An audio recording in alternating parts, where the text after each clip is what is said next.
This is the Personal Branding Success in 10 Minutes podcast. I am your host, Caitlin Zhang.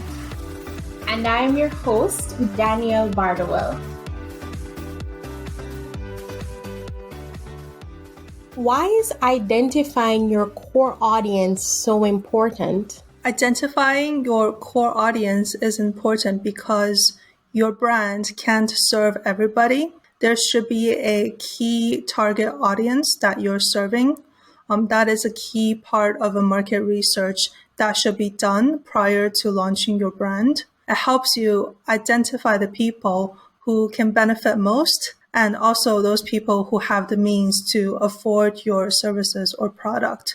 So that's the best way you can serve them. My recommendation is to avoid the laziness trap. So sometimes people have an idea and they think, yes, this idea is going to work with this particular audience. I don't need to do any substantial research to prove that I'm right, to prove my hypothesis. So they go directly into launching the product. And that's oftentimes, sometimes products will fail without adequate market research. So don't be lazy, do some research. That means talking to potential customers. That means doing data collection and data research. So that's why having a core audience identified is going to help you build a better brand. I see. I like your term, the laziness trap. Yes, it is. It is, isn't it? It's thinking, I know better than the market. I don't need to do any research. I'm just going to launch. That's very, very unlikely to work. You must do a little bit of research before. What are some things to consider when choosing your audience? There are two main things that I see people forgetting when they're doing research on their key audience.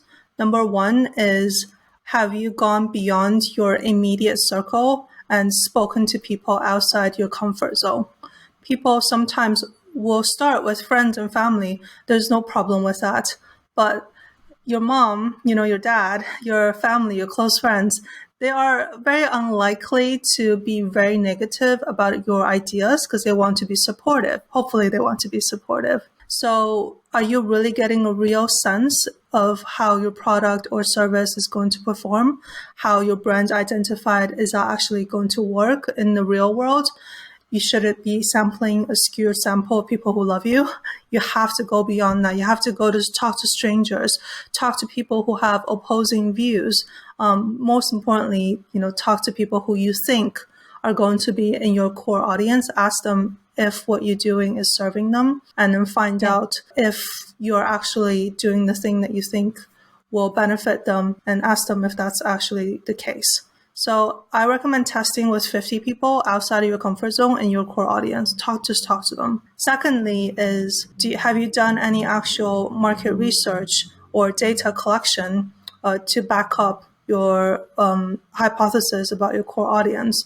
For example, when I was launching the personal branding class, the services back in 2016, 2015, I was doing a lot of market research and I was trying to see, is there a need for people to have personal branding services? And there may not be a need, I'm not sure. So one of the research that I've done just by looking on the internet is a survey that was released by Microsoft. It said that 70% of recruiters, this is in the US, said that they have rejected an applicant based on the information they found online. So that means 70% of people are being rejected because of their online personal brand.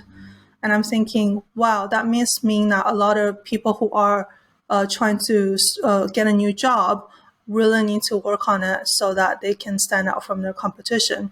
So from this research and survey I did, I concluded that, yes, there is a market and there is a need for personal branding services. So do consider that, do some research before you start building your brand. Yes, I do believe that you would need to gain utmost clarity on the people that you potentially want to be working with. So extensive research is necessary. Yes, and it's also something that should be updated once in a while too, because conditions change, market change. There are big market forces that will happen that will change your perception about an industry. So once in a while, do check in and challenge your own assumptions about your core audience. So, what's the process of identifying your core audience? Do you have a process? Yes. So in the industry, we call this market segmentation. So breaking down your target market into smaller, manageable segments. There are four main breakdowns. So four main ways to do this. I'll go through them one by one. Number one is called demographic segmentation. So in demographic segmentation, you're breaking down your core audiences by things such as age, gender, income, household status, like whether they live in by themselves or do they have a family, life stages, ethnicity, things like core characteristics that are like that. The secondly is the geographic segmentation. That is mainly about location. Where are they based? You can't serve everyone in the world. Normally people start quite locally or a specific geographic location. Thirdly is the psychographic segmentation. Psychographic means people's sort of their interest, their values, things that are more to do with their psychology. Next is the behavioral segmentation. So for behavioral, it's how do they act? Are they mobile users? Do they shop online? Are they specifically into a social media channel? How do they behave when prices change? How do they behave with different types of advertising? So it's to do with behaviors. Looking at these four different market segmentations, it's going to help you break down who your target audience is. Okay, it sounds like it's a very thorough process that targets different aspects of a human being. Yes, a group of people. Yes, for sure. I think the more detail you have, the more useful it's going to help you build a customer persona. Okay. I also wanted to ask, what is a customer persona? A customer persona is a semi-fictional archetype of a person. So this person is your core audience, but this person doesn't exist in real life. You're imagining what this person's life looks like.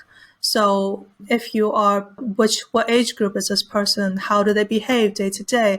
What are their interests? What's their family like? What's their income level? Where are they based? So you're using the four market segmentations to create an image of this one person.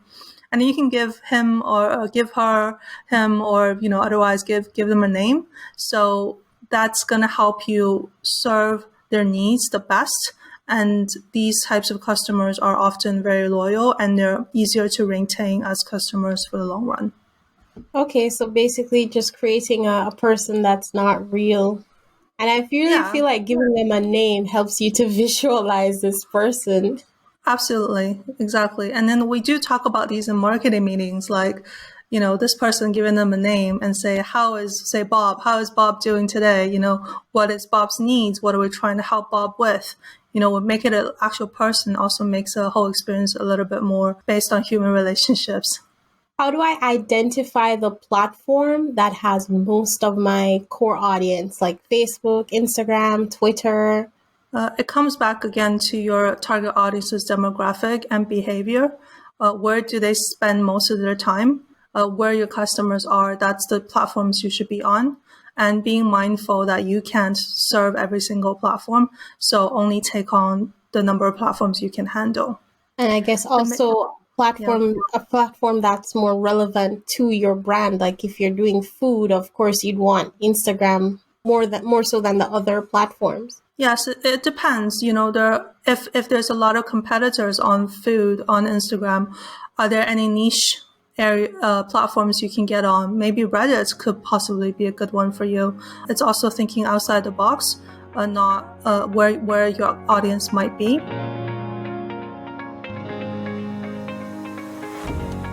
So the main takeaways for today are, number one, identifying your core audience is a key part of market research you should do before launching your brand. Number two, the four basic types of market segmentation are demographic, geographic, psychographic, and behavioral. Number three, you can create customer personas to better understand your customers' needs. The actionable next step is to narrow down your core audiences using the four market segmentation tools. This episode is produced by Oval Branding, a London-based award-winning branding agency that serves corporate clients and personal clients around the world. Visit ovalbranding.com to contact us about your next marketing project. I am Caitlin Zhang. Thank you for listening.